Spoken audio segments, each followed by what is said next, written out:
फिर अब तक हमने ये कर लिया हुआ है कि रिवोल्ट ऑफ 1857 खत्म हो गई है एंड उसके बाद जो है मिडिल क्लास ने टेक ओवर कर लिया। तो इसका क्विक रिकैप क्या रहेगा कि अगर हम कहें 1600 से ब्रिटिशर्स आए 1757 तक, battle of Plassey, battle of Buxar 64 तक खत्म होगी। दैट मीन्स उसके बाद क्या हुआ, British and in particular east India company ने टेक ओवर कर लिया। अब ईस्ट इंडिया कंपनी ने टेक ओवर कर लिया तो उसने अपना एडमिनिस्ट्रेशन सेटअप करना है, अपना पुलिस सेटअप करना है। तो उसके लिए क्या चाहिए उसको कि लोकल, कि हर एक ऑफिसर तो इंग्लैंड से आ नहीं सकता, तो यहां पर भी क्या होएगी, एजुकेशन का स्प्रेड होगा। और एजुकेशन के स्प्रेड से क्या होगा, ब्राउन साहिब्स की जो शक्ल और सूरत में तो बिल्कुल इंडियन लगेंगे, और बट जैसे ही वो अपना मुंह खोल लेंगे या अपनी सोच बताएंगे तो पता लग जाएगा कि वो इंग्लिश मतलब की मेंटालिटी है या इंग्लिश वे ऑफ थिंकिंग है उनकी। और ये कौन लोग हैं, ये अब जो एजुकेशन में आएंगे लोग, मिडिल क्लास उठेगा, ये कौन है? क्योंकि जब हमने लैंड रेवेन्यू सिस्टम पढ़ा था तो उसमें पढ़ा था कि काफी जमींदारों की जमीनें हाथ से निकल गई थी। तो अब नेक्स्ट जनरेशन के लिए क्या दे सकते हैं, वो ज्यादा से ज्यादा क्या कर सकते हैं, पढ़ाई दे सकते हैं उन्हें। पढ़ाई दे के वो डॉक्टर बनेगा, इंजीनियर बनेगा, लॉयर बन जाएगा एंड उसके बाद या सिविल सर्विसेज में चले जाएगा। तो एजुकेशन की वजह से एक ऐसा नया क्लास क्रिएट होता है, middle class. Middle class create हो जाता है जो ब्रिटिशर्स का गुणगान करने लग जाता है। अब रिवोल्ट ऑफ 1857 में ब्रिटिशर्स क्या देखते हैं कि old versus new, old versus new हो गया। ओल्ड कौन, एरिस्टोक्रेटिक क्लास, जमींदार क्लास, किंग्स वगैरह। तो ये ओल्ड वर्सेस न्यू हो गया कि इन्होंने क्या करा, पीजेंट्स को इकट्ठे करा, एरिस्टोक्रेटिक क्लास ने बेसिकली पीजेंट्स को इकट्ठा करा और विद्रोह करा दिया। मिडिल क्लास उस टाइम पर भी ब्रिटिशर्स का साथ दे रहा था। उनको तो लग रहा था कि अगर ब्रिटिशर्स रहेंगे तभी हमारी मॉडर्नाइजेशन हो सकती है, वरना नहीं हो सकती। दैट मीन्स वो व्हाइट मैन बर्डन जो ब्रिटिशर्स खुद कह रहे थे, तो वो मिडिल क्लास उसको मान रहा था। अब इन द मीन टाइम जब ये ओल्ड वर्सेस न्यू में बात हुई, 1857 की रिवोल्ट चलो जैसे तैसे करके इन्होंने खत्म कर दी, तो इन्होंने क्या करा, अब रिवोल्ट ऑफ 1857 के बाद क्या आता है, इंडियन काउंसिल एक्ट 1861। इसमें कहते हैं कि मिडिल क्लास तो हमारे साथ है ही है, अब क्यों ना हम ये जो ओल्ड या न्यू या एरिस्टोक्रेटिक क्लास है बेसिकली इन्हें भी अपने साथ ले। तो ये क्या करते हैं कि नॉमिनेशन इनकी कर देते हैं, इनकी नॉमिनेशन कर देते हैं अपने काउंसिल्स में। जिससे क्या होता है कि मिडिल क्लास तो खुद सोच रहा था कि यार ये तो मेरे साथ होगा, कि ये लोग तो मुझे इसमें काउंसिल्स में डालेंगे और मेरी मतलब की वाहवाही होगी, बट ऐसा कुछ नहीं होता। तो रिवोल्ट ऑफ 1858 के बाद जब मिडिल क्लास को बिल्कुल ही साइडलाइन कर देते हैं, तो उसको पता लग जाता है कि जो स्टेप मतलब कि सौतेला व्यवहार है मेरे साथ, ये मेरे साथ पक्का होना ही होना। अब करते करते इधर से क्या है, एजुकेशन बढ़ रहा है। एजुकेशन से इन्हें क्या मिले, western enlightened ideas, liberty, equality, fraternity, democracy, freedom, ये बड़ी सारी चीजें इन्हें पता लग जाती है मिडिल क्लास को। अब मिडिल क्लास कहती है कि किताबों में तो दिखा दिया, अब इसका एक्सपेरिमेंट मतलब कि इसको फिजिकली हमें दर्शन भी कराओ क्या चीज होती है, डेमोक्रेसी क्या चीज होती है। बट ऐसा कोई इशू था नहीं, तो इसलिए हमें क्या दिखते हैं, रिफॉर्मर्स उठते हुए, starting from Raja Ram Mohan Roy. But जो इनिशियल यानी कि 18 अगर हम 36 से बात करें 1858 तक की, इस टाइम पे हमें रिफॉर्मर्स कौन दिख रहे हैं, जो बहुत ही अमीर हैं या जो बहुत ही प्रोमिनेंट पर्सनालिटीज हैं, या फिर जिनके पास एजुकेशन लेने के लिए अपने इतने रिसोर्सेज हैं। तो राजा राम मोहन रॉय से रिफॉर्मर्स हमारे शुरू हो जाते हैं, and hence he is called the first modern man of India. But over the time हम क्या देखते हैं कि एक्सप्लॉयटेशन जो है वो इतनी ज्यादा बढ़ जाती है, and it reaches to the limit by Lytton. अब लिटन की वजह से क्यों, क्योंकि पहले तो मतलब कि ब्रिटिशर्स अगर इंडियंस को थप्पड़ मार भी देते, वो रो रहे थे, ठीक है वेरी गुड, बट अब लिटन आया कहता रोना भी नहीं। तो अब जब एक्सप्लॉयटेशन का लेवल इतना ज्यादा हो गया कि मतलब कि अब तुम्हें अपने एक्सप्रेस भी नहीं कर सकते अपने आप को, अपने दुख को भी नहीं एक्सप्रेस कर सकते। तो ये जो इंडियन नेशनल मूवमेंट होती है led by middle class under the banner of Indian National Congress, तो ये टेक ओवर कर लेती है। क्यों, क्योंकि जमींदार और एरिस्टोक्रेटिक क्लास तो वहां पे फ्रेंड्स बन गए उसके साथ में, और बचा ये अकेला जिसको जो सोच रहा था कि शायद पावर, या पावर नहीं रादर डेमोक्रेसी, जो ये डेमोक्रेसी का सपना ले रहा था मिडिल क्लास कि शायद डेमोक्रेसी आएगी, इलेक्शंस होंगे और मैं जाके रिप्रेजेंट करूंगा, पावर लूंगा, क्योंकि मिडिल क्लास हमेशा ही पावर के लिए हमेशा भूखा रहा है। अमेरिकन रेवोल्यूशन देख लो, फ्रेंच रेवोल्यूशन देख लो या रशियन रेवोल्यूशन देख लो, हर जगह क्या हुआ, मिडिल क्लास उठ के आया, मिडिल क्लास उठ के आया और उसने पावर को ऑक्यूपाई करा। तो सेम इंडिया में हो रहा है। अब ये मिडिल क्लास उठेगा और सारे दुश्मनों को खत्म करेगा under the banner of Indian National Congress. लेकिन कभी भी हम ये नहीं कह सकते, चलो आप बताओगी, क्या हम कह सकते हैं Indian national movement is equal to Indian National Congress?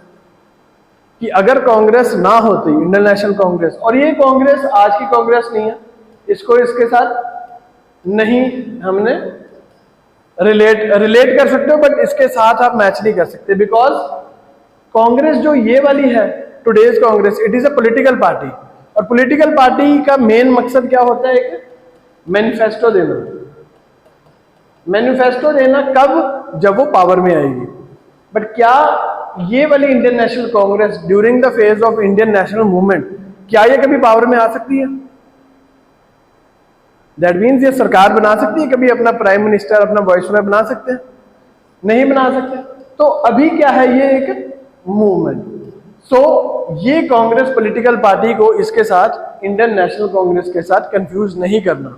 No doubt ये इसी से आगे मतलब कि प्रोसीड होके निकला, बट ये Indian National Congress is a movement which is a part of Indian national movement. क्यों? क्योंकि इसमें रेवोल्यूशनरीज भी हैं, इसमें पीजेंट्स भी हैं, इसमें सोशलिस्ट भी हैं, इसमें फीमेल ऑर्गेनाइजेशंस भी हैं, सोशल, कल्चरल, इकोनॉमिक ऑर्गेनाइजेशंस भी हैं। तो इंडियन नेशनल मूवमेंट एक बहुत बड़ी टर्म है जिसका major part is Indian National Congress.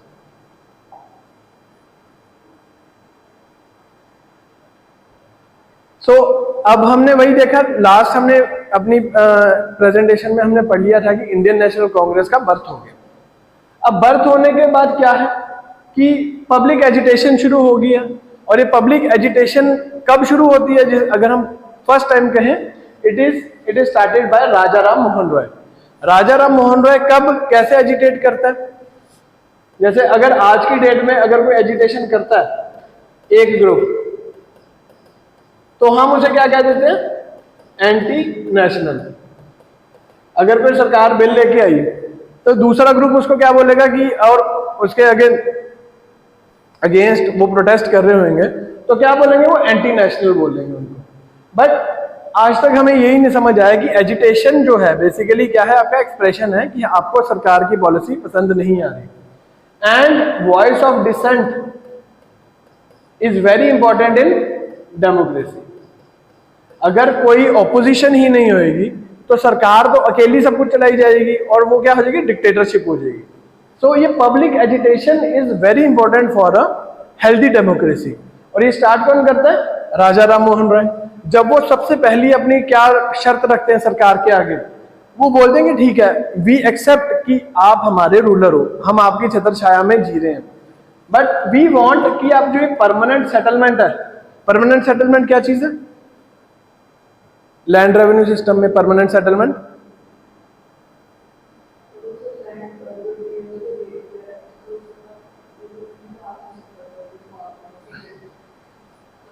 Permanent settlement Ryotwari, Mahalwari, ये करा था हमने।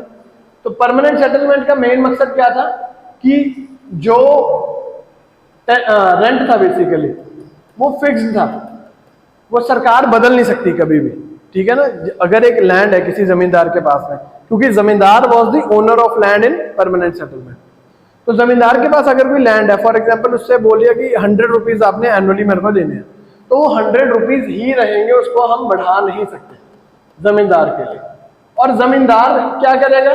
पीजेंट से काम करवाएगा और उनसे अगर एक्सप्लॉयटेशन वाला होगा तो उनसे 400 रुपए की यूनिट्स प्रोड्यूस करके 100 रुपीज सरकार को देगा और 100-300 अपने पास रख लेगा। तो इससे क्या हो गया था? एक्सप्लॉयटेशन। बट जो इसका इंटेंट था कि रेंट जो है फिक्स रहेगा, ये नहीं है कि सरकार कल को उठेगी और बोलेगी डबल हो गया, सरकार कल को उठेगी बोलेगी ट्रिपल हो गया। तो ये परमानेंट सेटलमेंट का जो इंटेंट था वो बहुत सही था कि एक बार जो रेंट फिक्स कर दिया वही कर दिया। ये नहीं कि सरकार की मर्जी के हिसाब से इसको चेंज करा जा सके। सो ही वॉज डिमांडिंग कि परमानेंट सेटलमेंट जो है वो बंगाल से बाहर लेके जाई जाए, और जो ये ब्रिटिशर्स वाया जमींदार पीजेंट्स होता था, तो इसको खत्म करके डायरेक्ट फार्मर के साथ करें परमानेंट सेटलमेंट। एक तो ये डिमांड थी। एंड सेकंड क्या डिमांड थी कि when you are the government, when you are the boss of the country, तो तुम्हें सोशल इवल्स के अगेंस्ट भी खड़ना पड़ेगा।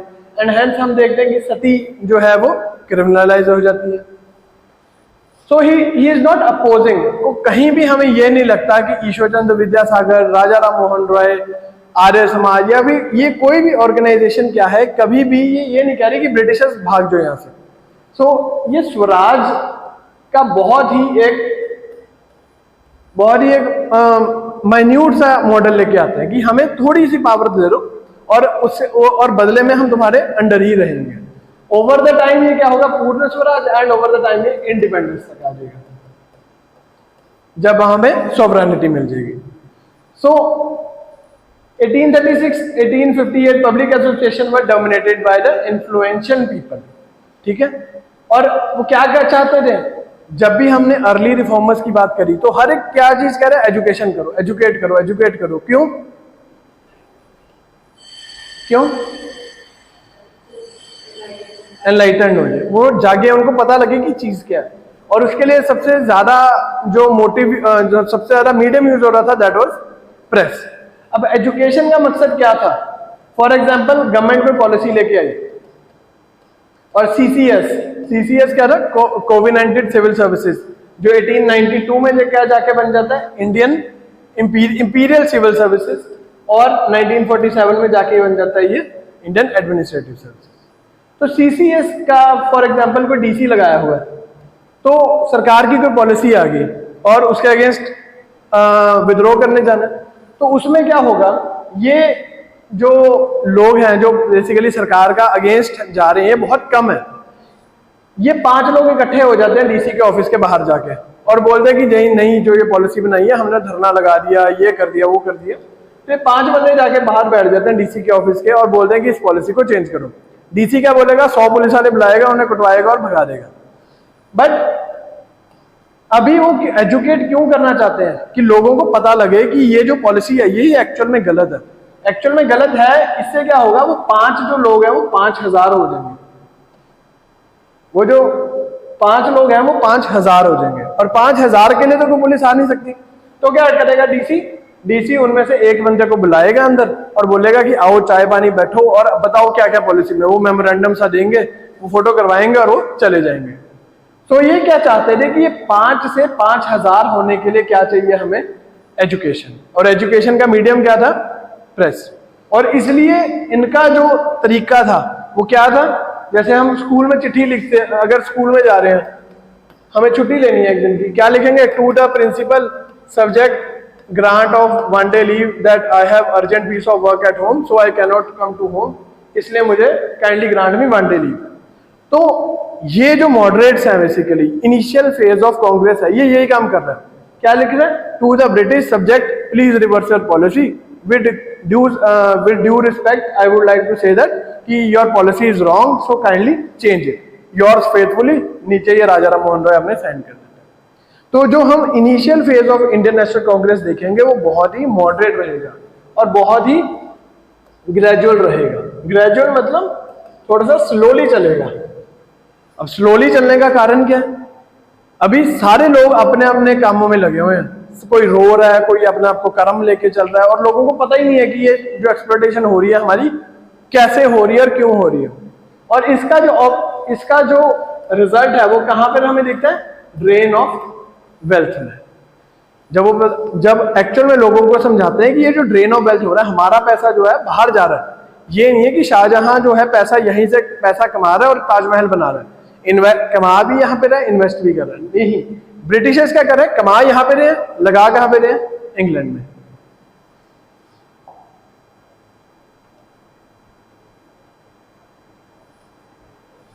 अब 1858 के बाद गल्फ स्टार्ट वाइडनिंग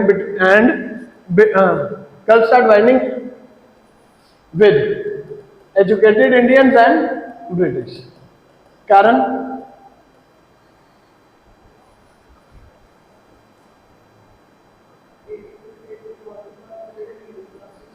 बिल्कुल बिल्कुल, उनको साइलेंट कर दिया बिल्कुल, ठीक है।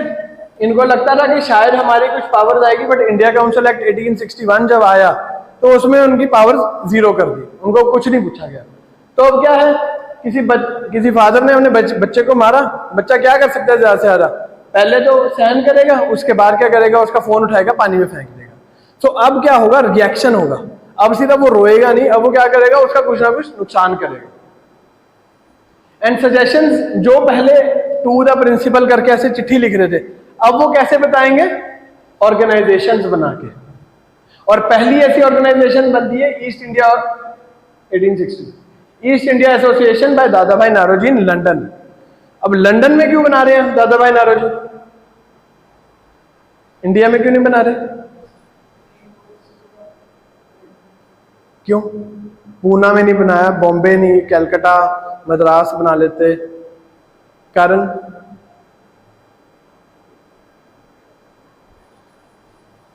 इंडिया में इस टाइम पे 90% प्लस जो लोग हैं वो इलिटरेट हैं, उनको कुछ नहीं पता कि क्या है क्या नहीं है।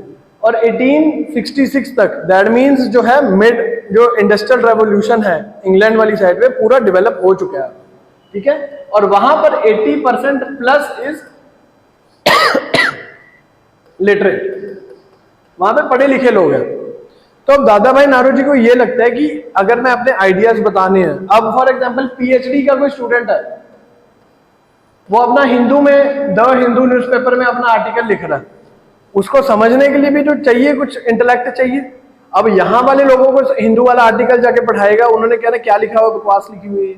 तो अब वो क्या कहता है, वो अपना हिंदू वाला आर्टिकल लेके जाता है लंदन में, वहां पे लोग पढ़े लिखे, और उनको बताता है कि देखो ब्रिटिशर्स आप में से ही कुछ लोग हमारी एक्सप्लॉयटेशन कर रहे हैं। और आप, इसका मेन मकसद क्या था, डेमोक्रेसी। वो कहता है कि जो आपकी चुनी हुई सरकार है, बेसिकली इंग्लैंड में जो सरकार चुनी हुई है आपने, उसके इशारों पे जो है वो सारी पॉलिसीज बन रही है, और वो पॉलिसीज जो है वो इंडिया के लिए एक्सप्लॉयटेटिव है। तो वो Dadabhai Naoroji is in London to tell and request people कि तुम ऐसी सरकार चूज करो जो प्रो इंडिया पॉलिसीज बनाए। तो इसलिए क्या है, वो जाके लंदन में अपनी ऑर्गेनाइजेशन खोल रहे हैं। उसके बाद इसकी और पॉलिटिकल पार्टी और जो पॉलिटिकल ऑफिस हैं थ्रू आउट इंडिया होते हैं। दादा भाई नारोजी खुद लिबरल पार्टी 1892 में इंग्लैंड की पार्लियामेंट में मेंबर बन जाते हैं, एमएलए एमपी बन जाते हैं वहां पे जाके। Next important organization is Indian association, और ये बन रही है 1876 में, ठीक है। लिटन कब आता है हमारे पास,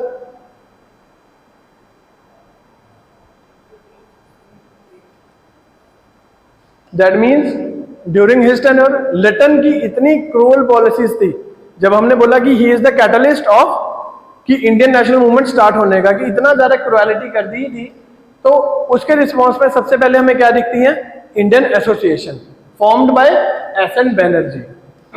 SN. Banerjee is ex ICS officer, मतलब IAS ऑफिसर था, अपनी जॉब छोड़ दी और आके ऑर्गेनाइजेशन बना दी with the help of Anand Mohan Bose, AM Bose.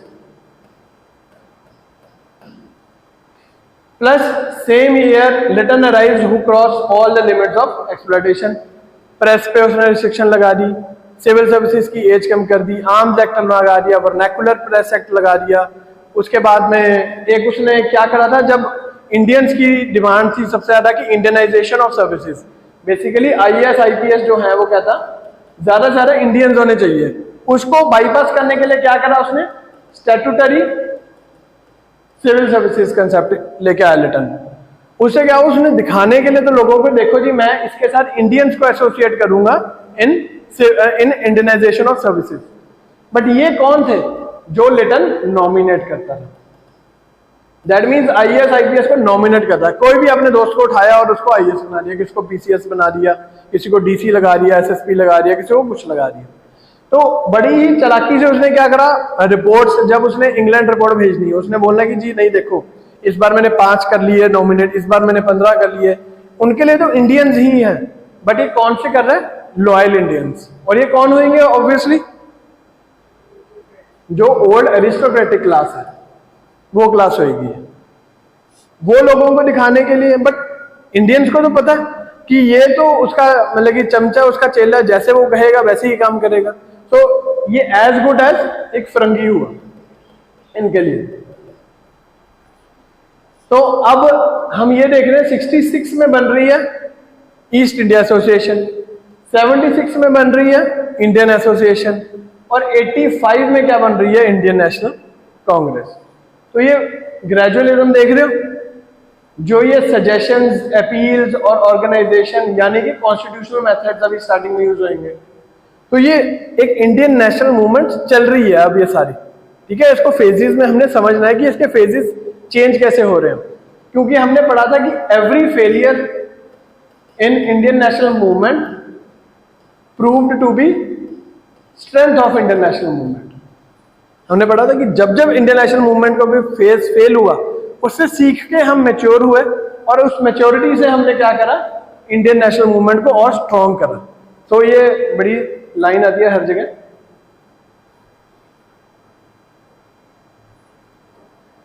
Next is, अब ये जो मिडिल क्लास उठ रहा है, ये क्या कह रहा है, लोगों को कह रहा है कि एक्सप्लॉयटेशन हो रही है, एक्सप्लॉयटेशन हो रही है। अब बिलीव कैसे कराना है उनको?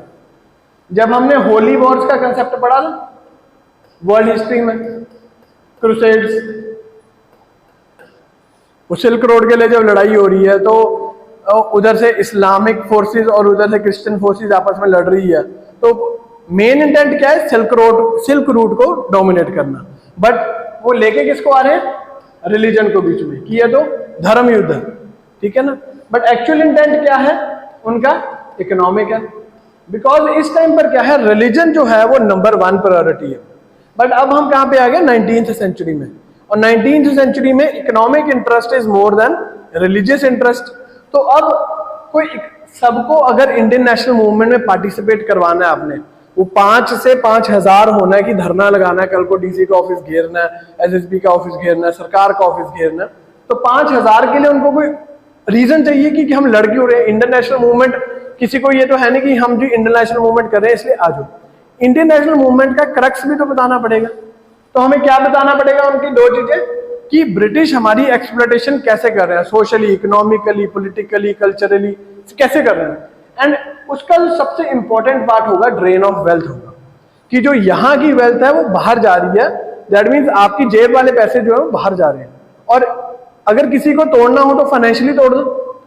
अगर किसी को सजा मिलनी हो, उसको बोलो कि 1 लाख रुपए उसको फाइन होगा। अब वही हमने एक बार पहले बात करी थी, रेलवे स्टेशन या मेट्रो में हम जाते हैं दिल्ली में, पहले क्या लिखा होता था रेलवे स्टेशन पे कि this is your property, kindly don't spoil it, इसे गंदा ना करो। और अब क्या लिखा है, ऑन स्पिटिंग 1000 रुपए का फाइन और उसके साथ इम्प्रिजनमेंट। जब तक तो ये चीज लिखी थी दिस इज योर प्रॉपर्टी, हर बंदा कहता था अच्छा मेरी प्रॉपर्टी है, इस पे थूको, यहाँ पे गंद मचाओ। पर जैसे ही वहां पे 1000 रुपए का फाइन और इम्प्रिजनमेंट होगी, अब देखो कितनी साफ, कंपैरेटिवली अब जो चीजें हैं वो इंफ्रास्ट्रक्चर साफ होने लग गया। क्यों? क्योंकि उसको इकोनॉमिकली हमने पनिश करना शुरू कर दिया। यहां पर चाहे थप्पड़ भी मार दो, वो क्या बोलेगा ठीक है, बट उसको बोलो कि थप्पड़ नहीं बढ़ेंगे तो 1 लाख रुपए का जुर्माना होगा, और अगर जुर्माना नहीं दे सकता तो कैद में जाएगा, जेल में जाएगा। तो यहां से बहुत बड़ा इंपैक्ट पड़ता है। सेम इंडियन नेशनल मूवमेंट ने बताया कि जो आपका पैसा है वो बाहर जा रहा है, और ये बताया किसने, सबसे पहले आरसी दत्त ने। कौन सी बुक लिखी है, रमेश चंद्र दत्त, वो दादा भाई नारोजी की है, इकोनॉमिक हिस्ट्री ऑफ इंडिया। उसके बाद एमजी रानाडे ने बताया। दादा भाई नारोजी ने कौन सी बुक लिखी, poverty and un British rule in India. तो ये 3-4 लोग ऐसे थे जिन्होंने इकोनॉमिक क्रिटिक पेश करा कि जो ब्रिटिश सरकार है वो हमारे पैसे लेके जा रही है और हमारे से यहाँ पे, मतलब हमें यहाँ से कंगाल कर रही है। अब वही same S N Banerjee and Anand Mohan Bose. Anand Mohan Bose forms Indian association in Bengal, जब वो वहां पे स्टूडेंट्स को एड्रेस करते हैं कि नहीं जी हमें इंडियन नेशनल मूवमेंट के लिए लड़ना है। बिकॉज एजुकेशन सेंटर से हमने बात करी है, एजुकेशन की बात कर रहे हैं, ताकि ये जो एनलाइटनमेंट आइडियाज हैं ये लोगों तक पहुंचे। और इसका सबसे अच्छा सोर्स कहां पर है, अगर हम एजुकेशन पॉलिसी में, अगर हम सिलेबस में डाल दें लिबर्टी का कंसेप्ट, नहीं तो वैसे अगर आप किसी से पूछो कि लिबर्टी, इक्वालिटी, फ्रेटर्निटी क्या है, अगले को कुछ नहीं पता होगा। बट अगर यही आपके 10th के बोर्ड एग्जाम्स में मोस्ट इंपॉर्टेंट चैप्टर हो, फिर हमें सब कुछ पता होगा इसका, कि एटलीस्ट नॉलेज तो होगी ना क्या चीज है। उसके बाद इसका रेलेवेंस बताना वो अलग बात है। अब ये कर क्या रहे हैं, ये पी क्यूब फॉलो कर रहे हैं। अब जो कांग्रेस का इनिशियल फेज हो गया start, it is following the policy of P cube, that means public opinion on political questions by having political program. तो अब काम समझ आया क्या कर रहे हैं। सबसे पहले तो पब्लिक ओपिनियन, कि लोगों को बता रहे उनको बता रहे हैं कि लिबर्टी एक चिड़िया का नाम है, एक ओपिनियन, इक्वालिटी, फ्रेटर्निटी, डेमोक्रेसी, कुछ चीजें हैं। उसके बाद पॉलिटिकल क्वेश्चंस, कि भाई अगर ये सारी चीजें हैं तो ब्रिटिश हमारी एक्सप्लॉइटेशन कर रहे हैं, दैट मीन्स वो फंडास मैच नहीं कर रहे हैं, रूल्स लॉज जो है वो फेल हो रहे हैं यहाँ पे। और इसके लिए क्या करना पड़ेगा, सभी को इकट्ठे करना पड़ेगा। ये टाइम है 19th सेंचुरी, 1885 1886 का टाइम है, ये 86 का टाइम है, ठीक है।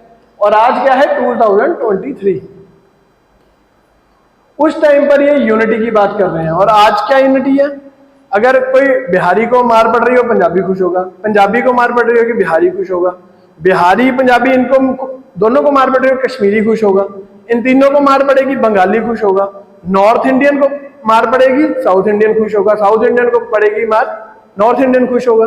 तो यूनिटी तो आज तक नहीं आई। और ये 1885-86 में इंडियन नेशनल कांग्रेस एक कितना बड़ा प्रोजेक्ट लेके आ रही है। तो आप समझो कि यूनिटी एक छोटा सा वर्ड है, बट ये बहुत आज तक नहीं हुई किसी में, ठीक है। उसके बाद for which they had low membership fees and open branches, तो इसलिए उसको यूनिटी हमने बोला था कि ऑल इंडियन ऑर्गेनाइजेशन से हम कहां पे जा रहे हैं, ऑल इंडिया ऑर्गेनाइजेशन पे, ठीक है। और ऑल इंडिया ऑर्गेनाइजेशन पे जाने का मतलब सबका कॉमन इंटरेस्ट होना चाहिए। अब कॉमन इंटरेस्ट कैसे होगा, वो आज वही सेम ये बातें कर रहे हैं 1885-86 के, और आज 2023 है, आज तक नहीं हुआ। कैसे, अगर फॉर एग्जांपल कोई एक्सीडेंट हुआ हो, ठीक है, हम साइड से निकल जाते हैं, बट अगर हम रुक के देखने की कोशिश करें और इग्नोर कर देंगे और वहां पे हमारा कोई नॉन पड़ा हो, आपका एटीट्यूड चेंज हो जाएगा, आप जाओगे उठाओगे, और अगर नहीं जानता होगा आप मतलब कि रुकोगे 2 मिनट और चले जाओगे, ठीक है। तो अब वो चाहते हैं कि सारे लोगों को, जो इंसान हो गिरा हुआ है जिसको चोट लगी हुई है, उसको सबको कॉमन सिंपैथी हो उसके लिए और उसकी हेल्प करें। ये नहीं है कि अगर सिर्फ वो मेरा नोन है, दैट मीन्स पंजाब का बंदा कल ही पंजाब की बात ना करे, बंगाल का बंगाल की बात ना करे, सेंट्रल प्रोविंस, यूनाइटेड प्रोविंस, ये सिर्फ अपनी अपनी बातें ना करे। कि अगर पंजाबी को दिक्कत है तो बंगाली को खड़े होना चाहिए, बंगाली को दिक्कत है तो बॉम्बे, मद्रास, इनको खड़े होना चाहिए। तो ये यूनिटी की बात कर रहे हैं। और सबसे दूसरी लास्ट बात, पब्लिक ओपिनियन जनरेट करनी है। पब्लिक ओपिनियन अगेन वही बात, ये देखो ये बात कर रहे हैं 85-86 की, एंड टुडे 23 में अब कोई भी बेकार सी चीज होती है लोग उसको डिस्कस कर रहे हैं। क्या डिस्कस कर रहे हैं आजकल ये फेसबुक प्रेस पे, कि जैसे फॉर एग्जांपल अगर कोई बहुत फेमस पर्सनालिटी हो गया, आजकल पंजाब में या फिर किसी भी स्टेट में अगर कोई किसी का फॉर एग्जांपल अवेयर हो गया किसी के साथ में, ठीक है ना, ये डिस्कस कर रहे हैं लोग। डिस्कस क्या करना चाहिए, अनएम्प्लॉयमेंट, इन्फ्लेशन की, एनवायरमेंट चेंज हो रहा है, ये सारी चीजें। बट हम क्या डिस्कस कर रहे हैं कि नहीं जी, और उस पर क्या कर रहे हैं, फेसबुक पे जाके आपने एक फेसबुक यूनिवर्सिटी बना दी है, वहां पे एनोनिमस होके जो मर्जी लिखी दो, कि किसी को क्या पता लगना, आपने विचार पेश करो, और विचार कैसे के पेश होते हैं वो सबको पता है कैसे के होते हैं। सो जो प्रोजेक्ट इंडियन नेशनल कांग्रेस ने 19th सेंचुरी में उठाया था वो 21st सेंचुरी तक पूरा नहीं हुआ। So this is the matter. And जो इससे पहले इंडियन नेशनल कांग्रेस से पहले की ऑर्गेनाइजेशन थी, लाइक मद्रास महाजन सभा, उसके बाद पूना सार्वजनिक सभा या इंडियन एसोसिएशन, ये सभी ने एक ऐसा प्लेटफॉर्म प्रोवाइड करा जहां पे नेशनल यूनिटी की बात होगी, ठीक है। और नेशनल यूनिटी की बात का मतलब कि सारे लोगों को फील होगा कि नहीं यार, कि अगर पंजाब में कोई इशू आ गया, फॉर एग्जांपल पंजाब में नेचुरल कैलामिटी आ गई, उसकी वजह से क्रॉप्स का जो रेट है वो बाकी स्टेट्स में भी बढ़ जाएगा, उससे उनको समझ आएगी कि नहीं यार वहां पे कोई दिक्कत चल रही है, तो वहां पे चलो उनकी हेल्प करते हैं। वो हेल्प करेंगे, वहां जाएंगे, पैसे देंगे, जैसे मर्जी हेल्प करें। सो एक यूनिटी की भावना आ रही है। तो ये इंडियन नेशनल मूवमेंट अब ग्रेजुअली मूव कर रही है एक ऑल इंडिया ऑर्गेनाइजेशन की तरफ, जिसमें मेन क्या रहेगा आपका इंडियन नेशनल कांग्रेस। अब जब हम इंडियन नेशनल कांग्रेस की बात करते हैं, इनिशियल फेज जो क्या किसका आता है, मॉडरेट्स का। और किसी से भी पूछ लो कि क्या मॉडरेट्स ने इंडियन नेशनल मूवमेंट के लिए कुछ करा, तो बोलेंगे कि नहीं, दे डिड जीरो, रादर वो तो ब्रिटिशर्स के साथी थे। तो सभी का यही होता है व्यू पॉइंट। अगर किसी 10th के बच्चे से 12th के बच्चे से आप पूछ लोगे कि क्या मॉडरेट्स ने कुछ करा था, वो बोलेगा नहीं जी, एक्सट्रीमिस्ट ने करा, रेवोल्यूशनरी ने करा, कामरेड्स ने करा, या फिर इन्होंने करा। बट मॉडरेट्स का जो कंसेप्ट है वो जीरो कर देते हैं। लाइक दादा भाई नारोजी, आरसी दत्त, एसएन बैनर्जी, आनंद मोहन बोस, फिरोज मेहता, इनके कंट्रीब्यूशन को जीरो कर देते हैं। बट हमें ये पढ़ना बहुत जरूरी है कि इनका जो मेथड था वो बिल्कुल सही था। उस टाइम पर ये अगर जाके विद्रोह करते तो इनको डंडे पड़ने से अलग और इंडियन नेशनल मूवमेंट खत्म होनी थी, अलग होनी थी। तो ये बहुत ही एक मतलब हर चीज एवोल्यूशन होती है। ये तो है नहीं कि अगर आप आज कहो कि करप्शन खत्म करनी है तो और 4 दिन आप धरना लगाओगे और 5वें दिन करप्शन दुनिया से खत्म हो जाएगी, हो सकती है। या आपको फेजेस में जाना पड़ेगा कि सबसे पहले आपको अपनी एक डिमांड बनानी पड़ेगी, उसके बाद पॉलिसी चेंजेस लेके आने पड़ेंगे, उसके बाद सोशल चेंजेस लेके आने पड़ेंगे, उसके बाद कहीं जाके जो ये प्रॉब्लम है ये सॉल्व आउट होगी। सो जब हम इंडियन नेशनल कांग्रेस का फर्स्ट फेज, दैट मींस 1886 से लेके 1906 तक, 6-7 तक, सूरत स्प्लिट तक हम देखते हैं, तो it is called the first phase of Indian National Congress. अब इंडियन नेशनल कांग्रेस यहां से काफी हद तक सिमिलर बोली जाएगी इंडियन नेशनल मूवमेंट की, क्योंकि अब Indian National Congress will be the leader of the hero of Indian national movement. तो मॉडरेट्स आर फॉलोइंग, आप पढ़ोगे moderates followed constitutional methods of revolt. अब ये कॉन्स्टिट्यूशनलिज्म क्या है ये भी हमें समझना जरूरी है। तो ये समझो कि आईएएस हो आप आज की डेट में, ठीक है, आईएएस हो, डीसी लगे हो, एसपी लगे हो आप किसी डिस्ट्रिक्ट के, तो आपको कैसा लगेगा कि जो लोग प्रोटेस्ट कर रहे हैं आपके अगेंस्ट, वो कैसे जाए? या तो वो थ्रू कोर्ट से जाए या वो थ्रू धरना करें। कैसे पसंद करोगे आप? कोर्ट्स में जाए, आरटीआई ले, उसके बाद चाहे कोई लीगल एक्टिविज्म करे या कॉन्स्टिट्यूशनल तौर पे एक्टिविज्म करे, तो कैसे आपको ठीक लगेगा? कोर्ट्स में। क्योंकि अगर धरना लग गया, कोई किसी ने, जैसे वो फास्ट एंड टू डेथ कर देते हैं कि जब तक मेरी मांगे नहीं पूरी होंगी मैं कुछ खाऊंगा पीऊंगा नहीं, तो ऐसी चीजों का मतलब तो हो गया कि आपका जो एक डीसी या एसपी या कोई भी ऑर्गेनाइजेशन, गवर्नमेंट ऑर्गेनाइजेशन है, वो फेल होगी। अगर एक इंसान को, अगर वो सारा टैक्स पे कर रहा है, उसमें उसने आप में इतना कॉन्फिडेंस शो करा कि आपको इतनी प्रिविलेज दी, इतनी प्रेस्टिजियस सीट दी, आप उसके काम तो आ नहीं पाए, उसको कहां पर आना पड़ा? एंड में धरने पे लगना पड़ा, या खाना पीना छोड़ना पड़ा, या अपने आप को नुकसान पहुंचाना पड़ा, तब कहीं जाके उसकी बात सुनी गई। तो ये चीज होगी फेल। क्योंकि कॉन्स्टिट्यूशन में खुद में लिखा हुआ है कि अगर फॉर एग्जांपल अगर आपको डीसी या एसपी जो है वो उससे आपको नहीं, आपकी जो मुश्किल है वो सॉल्व हो रही, तो आप क्या करो? कोर्ट में चले जाओ। कोर्ट में नहीं जाना, आरटीआई ले लो, आरटीआई नहीं लेनी, ऑनलाइन कंप्लेंट डाल दो। तो बहुत सारे एक तरीके दिए हुए हैं। तो these methods are called constitutional methods, and following constitutional methods is called constitutionalism. And moderates, that means first phase जो है, they are following those methods that are inscribed in constitution. तो यही समझो कि जो आईएएस है वो एक ब्रिटिश सरकार है, और जो लोग हैं उस टाइम पर वो कौन है? मॉडरेट्स। और ये मॉडरेट्स कर क्या रहे हैं? ये क्या कर रहे हैं? चिट्ठी लिख रहे हैं, प्रेस में लिख रहे हैं, एडिटोरियल्स लिख रहे हैं, ये सारी चीजें लिख रहे हैं। तो it means that people are using the grievance redressal mechanism for their issues and not taking the roads to tell, या फिर टेल या यल, या सीखने के लिए नहीं कर रहे। And the failure of redressal mechanism which means masses are restored to other means which are seen as protest or illegal, and hence हम कहते हैं moderates used constitutional methods and extremists use the extra constitutional methods. Extra constitutional methods like धरना, protest, कोई public speeches देनी कि जिसमें विद्रोह की भावना हो। तो मॉडरेट्स ने यहां से यहां जंप मारा। कैसे? रिवोल्ट ऑफ 1857 में लड़ाइयां हुई, बट ओवर द टाइम हम क्या देखते हैं? पबना एग्रेरियन लीग बन रही है। तो ये हो गए कॉन्स्टिट्यूशनल मेथड्स और ये हो गए एक्स्ट्रा कॉन्स्टिट्यूशनल मेथड्स आपके।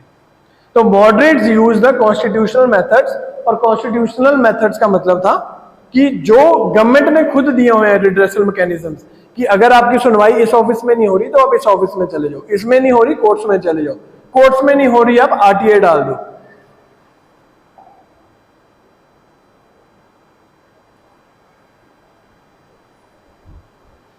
अब